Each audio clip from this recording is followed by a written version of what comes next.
فعمرو بن العاص ما بيعملش حاجه غير بامر الخليفه يعني.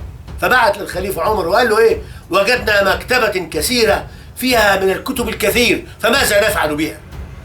فرد عليه عمر بن الخطاب قال له إن كان بها ما جاء في كتاب الله فمعنا كتاب الله، وإن كان ما بها لا يتماشى مع ما جاء في كتاب الله فلن نحتاج لها فاحرقوها. أحبائي في مصر والعالم كله، تحياتي من قناة الصوت الصارخ. معكم دكتور وجيه رؤوف، ندافع عن كل إنسان مظلوم مؤمنا كان أو ملحدا. الخط الفاصل في كل قضايانا التي نتناولها هو الحق. نأخذ قدوتنا في الثورة على الظلم والطغيان من السائر الأول والأعظم، وهو القديس يوحنا المعمدان، أعظم مواليد النساء. مبرئ المذنب المذنب البريء كلاهما مكرهة الرب. من فضلكم نطلب دعمكم بالمشاركة بالقناة وتفعيل زر الجرس. دمتم في رعاية الله. دكتور وجيه رؤوف. مساء الخير أحبائي في مصر والعالم كله. من قناة الصوت الصارخ أقدم لكم هذه الحلقة. أنا بقى حضرتك طالما أنت جبت عمرو بن العاص وأبونا بنيامين والأب بنيامين، يا ريته ما رجع الأنبا بنيامين، ويا ريت البيزنطيين قعدوا. ما البيزنطيين زي الفل معانا دلوقتي. حصل إيه؟ كل البيزنطيين بقوا مسيحيين ومفيش مشاكل بين اختلافين في الطائفتين. والمسيحيين على فكرة ما كسرناش الكنائس بتاعتنا الأرثوذكسية ولا أخدوا عمدانها، بالعكس ما عملوش ده. كان في اضطهادات وكان في شوية مناوشات، حصل، لكن يا ريت هم استمروا. كانت على الأقل البلد نطفت. البلد من ساعة ما دخلها العرب رجعت لورا، ما شافتش يوم عدل غير في الملكية وتحت الاحتلال البريطاني. مش الملوك.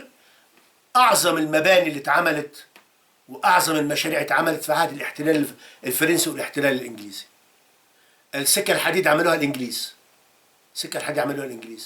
في عمارات وفي بيوت الملك فاروق والكلام دوت الإنجليز.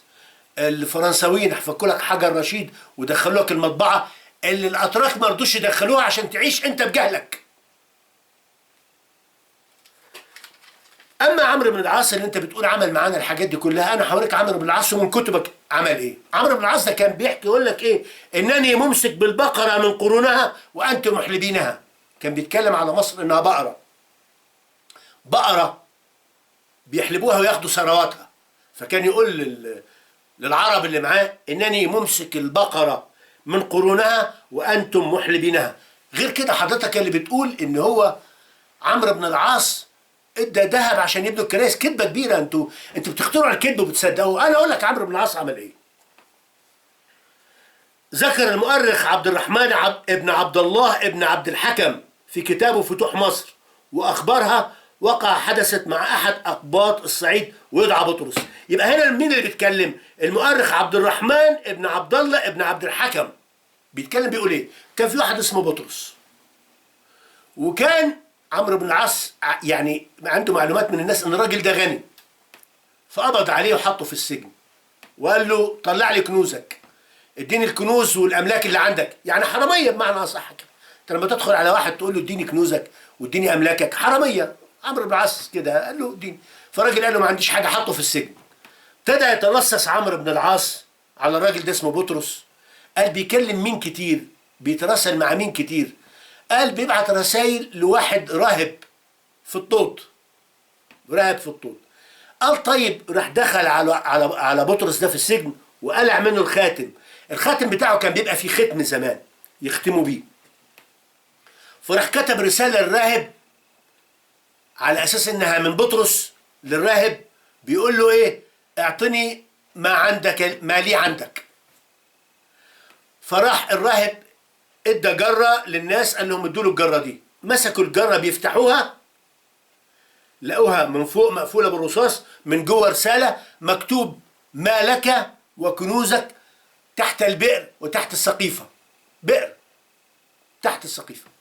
فراح عمرو بن العاص أخذ رجالته ومنعوا المية عن البئر وشالوا البلاط وطلعوا الذهب.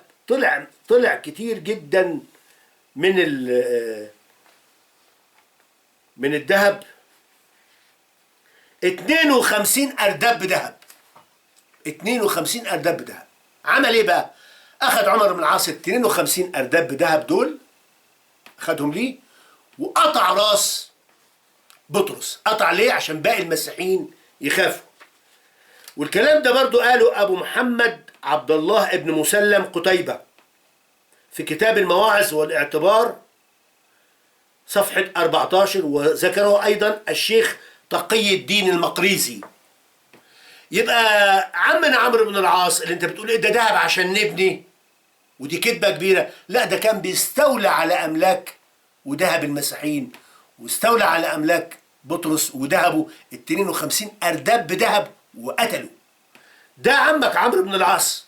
وقلنا 2 ذكروها، المؤرخ عبد الرحمن بن عبد الله بن عبد الحكم وكتاب المواعظ والاعتبار، وابو محمد عبد الله بن مسلم بن قتيبة، والشيخ تقي الدين المقريزي. من كتبك ده يا شيخ عبد الله. المسيحيين بقى عايزين يريحوا نفسهم، فراحوا لعمرو بن العاص قالوا طب انت قول لنا انت عايز مننا ايه خراج نخرجه لك كل شهر ونديهولك، حدد لنا المبلغ واحنا نديك اللي انت عايزه. قال لهم بص كده على مبنى وقال لهم شايفين لو اديتوني من هنا لغايه هنا مش هسيبكم، انا كل ما هحتاج اخد منيكم، وكل ما انقص هزود من عندكم، ولما يزيد ابقى اخفف عنكم. يقول لك ايه؟ قال هشام ابن ابي رقية اللحمي قدم صاحب اخنا على عمرو بن العاص، مسيح اسمه صاحب اخنا، على عمرو بن العاص رضي الله عنه، فقال له اخبرنا ما على احدنا من الجزية فنصير له. فقال عمرو وهو يشير الى ركن في الكنيسة، ركن في الكنيسة كده، شاور لهم كده: لو اعطيتني من الارض الى السقف ما اخبرتك ما عليك، انما انتم خزانة لنا، ان كسر علينا كسرنا عليكم، إن كسر علينا كسرنا عليكم، وإن خفف عنا خففنا عنكم. ومن ذهب إلى هذا الحديث ذهب إلى أن مصر فتحت عنوة. يعني قال لك الحديث ده بيثبت أن مصر اتفتحت غصب عنها. تقول لي رحبوا وما رحبوش، رحبوا بإيه؟ ده أنتوا سبب خراب البلد وسبب تخلف البلد. هي مصر كانت كده قبل العرب ما يدخلوا؟ قال لك ده مش كده وبس، ده عمرو بن العاص فرض الجزية على الأموات. يعني إيه؟ يعني هو فرض جزية على البيت ده. البيت ده سي انه فيه 6 وفي راجل كبير، ال6 هيدفعوا ضرائب، في راجل كبير ال6 بيدفعوا، الراجل الكبير مات فضل 5، لا ال5 يدفعوا الجزية بتاعت ال6 بتاعت الراجل اللي مات، يعني حتى اللي مات تدفع جزيته. ايه العدل ده؟ يقول لك عدل عمرو بن العاص. وهقول لكم ليه عمرو بن العاص عمل كده. كل حاجة ليها رد، هنشرحها النهارده. يقول لك كتب عمرو بن عبد العزيز إلى حيان بن شريح أن يجعل جزية موت القبط على أحيائهم، وهذا يدل على أن عمر كان يرى أن أرض مصر فتحت عنوة، وأن الجزية إنما هي على القرى، فمن مات من أهل القرى كانت تلك الجزية ثابتة عليهم، وأن من مات منهم لا يضع عنهم من الجزية شيء، حتى لو مات حد لا ما تنقصش الجزية، تدفعوا جزية الميت. ماشي؟ ده مش احنا عندنا الفاروق عمر، عارفين؟ يعني انا هزيدك من الشعر بيت. ما هو عمرو بن العاص كان والي مصر ايام ما كان عمر بن الخطاب ده خليفة المسلمين في الارض، ولقب عمر بن الخطاب بالفاروق. لماذا لقب عمر بن الخطاب بالفاروق؟ كنا في ثانوية عامة ودرسنا عبقرية عمر لعباس العقاد، فقال لك ايه؟ لقب الفاروق عمر، لقب عمر بن الخطاب بالفاروق لأنه فرق ما بين الظلم والعدل، وكان عادلا، وكان مفتاح شخصيته العدل. ده عمر. شوف كان عمر بن الخطاب بقى الخليفة عمر بن الخطاب يقول ايه عن أقباط مصر؟ يأكلهم المسلمون ما داموا أحياء، فإذا هلكنا وهلكوا أكل أبناؤنا أبناءهم ما بقوا. كتبوا أبو يوسف المؤرخ، الكلام ده كتبوا أبو يوسف المؤرخ. قال لك يأكلهم المسلمون، يأكلوا الأقباط، يأكلهم المسلمون ما داموا أحياء، فإذا هلكنا، طبعا هم هلكوا بعد كده، فإذا هلكنا وهلكوا أكل أبناؤنا أبناءهم. يعني يعني هو راجل ارهابي، وبيقول لك بعد ما نموت احنا ويموتوا هم عيالنا ياكلوا عيالهم. ايه ده؟ زومبي. ده كتاب عن ابو يوسف حضرتك، ابو يوسف سعادتك. اه. فرض الجزية على الاموات اتكلمنا فيه. طبعا الكلام ده ابو يوسف المؤرخ اللي كتبه. قال لك عمرو بن العاص بقى وحرق الكتب بتاعت اسكندريه. فعمرو بن العاص ما بيعملش حاجه غير بامر الخليفه يعني. فبعت للخليفه عمر وقال له ايه؟ وجدنا مكتبه كثيره فيها من الكتب الكثير، فماذا نفعل بها؟ فرد عليه عمر بن الخطاب قال له إن كان بها ما جاء في كتاب الله فمعنا كتاب الله، وإن كان ما بها لا يتماشى مع ما جاء في كتاب الله فلن نحتاج لها فاحرقوها. يعني في كلتا الحالتين احرق. عشان كده مصر اتأخرت. الكتب دي كانت كتب علوم وثقافة.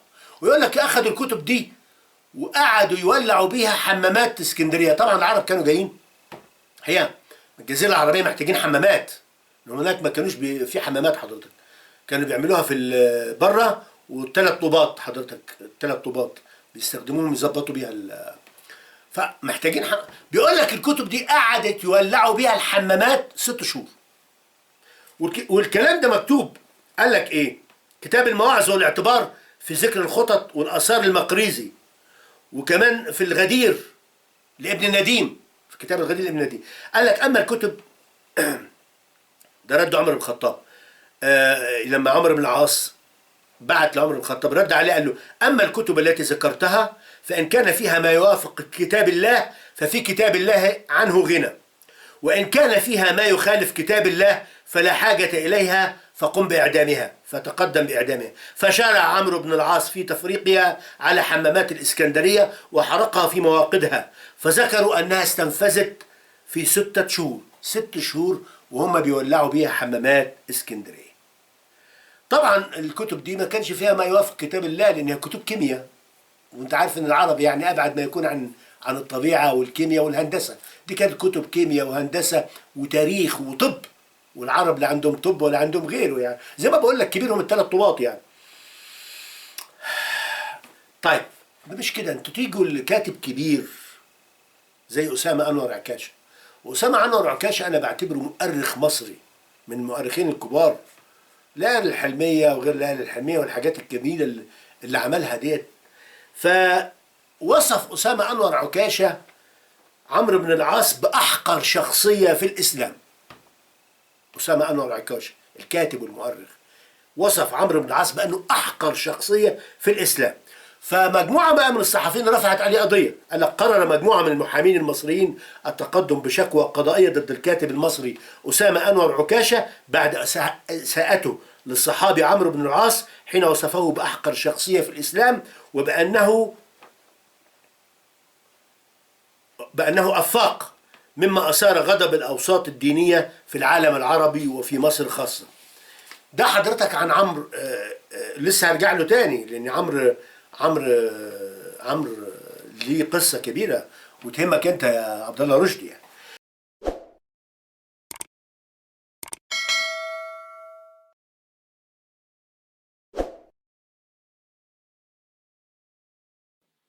والنبي ادونا شويه لايكات، ده ببلاش مش بفلوس. اعملوا حاجه حتى.